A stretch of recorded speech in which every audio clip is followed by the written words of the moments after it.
काकी। लेखक Siyaram Sharan Gupt. Hello students, मेरा नाम समीर कश्मीरी है और आप मुझे एसके सर बुला सकते हैं। आज हम हिंदी का जो पाठ पढ़ने जा रहे हैं उसका नाम है काकी और लेखक है सियाराम शरण गुप्त। तो आइए शुरू करते हैं। Professor Sameer Kashmiri, teaching Hindi subject since 1996, taught more than 50,000 students till date. For educational video content, do follow, subscribe on Twitter, YouTube, Instagram, Facebook and TikTok at OK Sajeev. Shyamu एक अबोध बालक था। एक दिन सवेरे सोकर उठा तो देखा कि घर में रोना पीटना चल रहा है। उसकी माँ सफेद कपड़ों में लिपटी हुई भूमि शयन कर रही है। वह मर चुकी थी। लोग माँ को शमशान ले जाने लगे तो श्यामू ने बड़ा उपद्रव मचाया। घर की दासी ने उसे संभाला। लोगों ने उसे विश्वास दिलाया कि उसकी काकी माँ उसके मामा के यहाँ गई है। परंतु आसपास के दूसरे बच्चों से उसे पता चल ही गया कि काकी मामा के यहाँ नहीं बल्कि ऊपर राम के यहाँ गई है। वह प्रायः अकेला बैठा आकाश की ओर ताकता रहता। शामू एक अबोध बालक था। एक दिन सवेरे सोकर उठता है तो देखता है घर भर में कोहराम मचा हुआ है, यानी रोना पीटना चल रहा है। वह अपनी माँ को कहा करता था काकी। वो देखता है कि काकी जमीन पर एक कंबल पर लेटी हुई है और उसे कपड़ा यानी कफन उड़ाया गया है। उसकी काकी मर चुकी थी। जब लोग काकी को उठाकर शमशान लेके जाने लगते हैं तो शामू बड़ा उपद्रव मचाता है कि नहीं, मैं काकी को लेके जाने नहीं दूंगा। बड़ी मुश्किल से लोग काकी से उसे हटाते हैं। घर की एक दासी, एक नौकरानी शामू को संभाल लेती है। बुद्धिमान जन, समझदार लोग उसे ये समझाते हैं कि तुम्हारी काकी मामा के यहाँ गई है, बहुत जल्दी लौट आएगी। लेकिन आसपास के बच्चों से शामू को पता चल जाता है कि उसकी काकी मामा के यहाँ नहीं गई है, राम के यहाँ पर गई है, यानी उसकी काकी का देहांत हो चुका है। ये दुख शामू को अंदर ही अंदर और ज्यादा परेशान करता है। उसके आंसू तो सूख जाते हैं, लेकिन अंदर का जो जख्म है, जो दुख है, जो गहराई है, वो वैसे के वैसे ही गीली रहती है। वो चुपचाप बैठा आसमान में ताकता रहता है शून्य आंखों से और देखता रहता है कि उसकी काकी क्या कहीं दिखाई दे।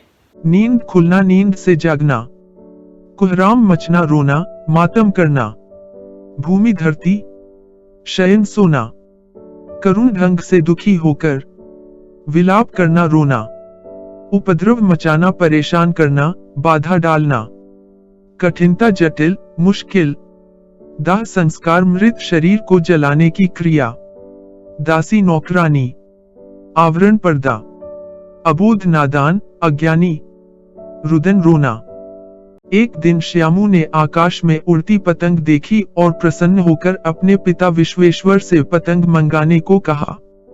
पत्नी की मृत्यु के कारण पिता अन्यमनस्क रहा करते थे। उन्होंने जब इस बात पर कोई ध्यान न दिया तो श्यामू ने चुपके से उनके टंगे हुए कोट में से एक चवन्नी निकाल ली और सुखिया दासी के लड़के भोला को पैसे देकर एक पतंग और डोर मंगाई। एक अंधेरे कमरे में पतंग में डोर बांधते समय श्यामू ने भोला को बताया कि वो यह पतंग राम के यहाँ भेजना चाहता है ताकि काकी इसे पकड़कर नीचे उतर आए। एक दिन आकाश में पतंग को उड़ता हुआ देखकर शामू के मन में एक विचार आता है। वो दौड़कर अपने पिता विश्वेश्वर के पास जाता है और उनसे पतंग मंगवाने के लिए कहता है। विश्वेश्वर जी अपनी पत्नी के मरने के कारण काफी परेशान, दुखी और अन्यमनस्क, बेचैन रहा करते थे। उन्होंने कहा कि ठीक है बेटा, मंगवा दूंगा। ऐसा कहकर वो वहां से चले जाते हैं। शामू बहुत उत्कंठित था। किसी भी हालत में अपने मन के विचारों को वो पूरा करना चाहता था। उसने एक स्टूल सरकाया। ऊपर खूंटी पर, हुक पर एक कोट टंगा हुआ था विश्वेश्वर जी का। विश्वेश्वर जी के कोट के जेब से शामू को चवन्नी मिलती है। चवन्नी लेकर शामू जाता है भोला के पास। भोला शामू का ही समवयस्क, हम उम्र था, सेम एज का था और सुखिया दासी का लड़का था। भोला के पास जाकर शामू कहता है कि ये पैसे लो और किसी भी तरह से एक पतंग और डोर मंगा लो।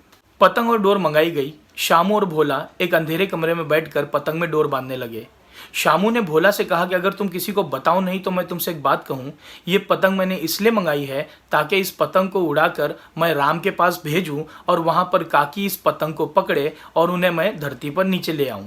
क्रमशः, उत्तरोत्तर, बारी बारी, धीरे धीरे, अनंतर, उसके बाद, अगोचर, अदृश्य, आर्द्रता, गीलापन, नमी, अंतस्थल, मन, शून्य, खाली, ताकना, देखना, हृदय खिल उठना, मन प्रसन्न होना, पतंग चील, कनकैया, अन्य मनस्क, मन न लगना, बेचैन होना, उत्कंठित, उत्सुक, अधीर, खूटी कील, टटोलना ढूंढना। भोला श्यामू से अधिक समझदार था। उसने डोर के पतले होने की बात श्यामू को समझाई। श्यामू ने बात को समझ लिया। अगले दिन पिताजी के कोट में से श्यामू ने 1 रुपया निकाल लिया और 2 मोटी रस्सी मंगाई। एक कागज के टुकड़े पर जवाहर भैया से काकी लिखवा कर श्यामू और भोला अंधेरी कोठरी में पतंग में रस्सी बांध रहे थे। भोला शामू से अधिक समझदार लड़का था। उसने कहा कि मैं तुम्हारी बात समझ गया हूं, लेकिन इतनी पतली डोर के द्वारा काकी को राम के यहाँ से नीचे ला पाना संभव नहीं होगा, डोर टूट जाएगी।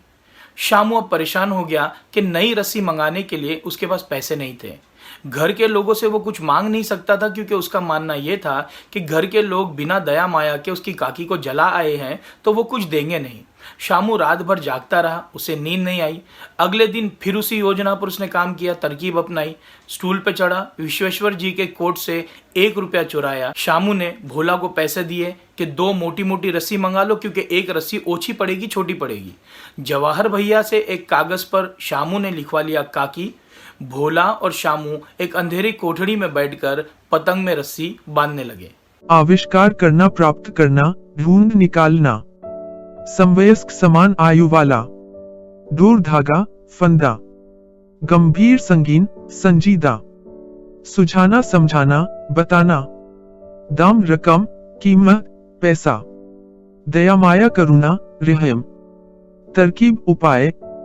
ओछी, छोटी, तुच्छ। चिट, पर्ची, कागज। लाख रुपए की बात, अधिक महत्व की बात। अचानक विश्वेश्वर कमरे में आ धमके और डांटकर श्यामू से पूछा कि क्या उसने उनके कोट से 1 रुपया निकाला है। भोला डर कर मुखबिर बन गया और उसने पूरी बात उन्हें बता दी। विश्वेश्वर ने श्यामू को 2 तमाचे जड़कर कहा कि चोरी सीख कर जेल जाएगा। उन्होंने श्यामू के कान मले और पतंग फाड़ डाली। भोला ने कहा कि श्यामू ने इस पतंग के द्वारा काकी को राम के यहाँ से नीचे उतारने की बात बताई थी। विश्वेश्वर हतबुद्धि होकर वहीं खड़े रह गए। उन्होंने फटी हुई पतंग उठाकर देखी। उस पर चिपके हुए कागज पर लिखा था, काकी। अचानक शुभ काम में विघ्न की तरह विश्वेश्वर जी कमरे में आ धमके। उन्होंने भोला और शामू को डांटते हुए कहा कि क्या तुमने हमारी कोट से रुपए निकाले हैं। भोला एक ही डांट में मुखबिर यानी खबर देने वाला, भेद खोलने वाला हो गया। उसने कहा कि हाँ, शामू भैया ने रुपए निकाले थे, क्योंकि इन्हें पतंग और रस्सी मंगानी थी। विश्वेश्वर जी को इस बात से बड़ा क्रोध आया। उन्होंने शामू को 2 तमाचे जड़े और कहा, चोरी सीख कर जेल जाएगा, आज तुझे अच्छी तरह से समझाता हूं। उसके बाद उन्होंने फिर तमाचे जड़े शामू को, उसके कान मले और पतंग फाड़कर फेंक दी। अचानक विश्वेश्वर जी का ध्यान उन रस्सियों पर गया। उन्होंने कहा, ये रस्सियां क्यों मंगाई है यहाँ पर। तब भोला ने कहा कि शामू भैया ने कहा था इन रस्सियों को पतंग से तानेंगे, राम के यहाँ पर भेजेंगे और वहां से काकी को नीचे धरती पर बुलाएंगे।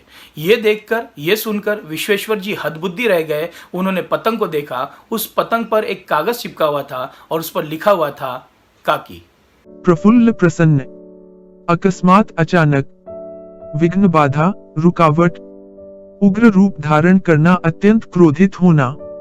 धमकाना, डराना, चेताना। सकपकाना, घबराना।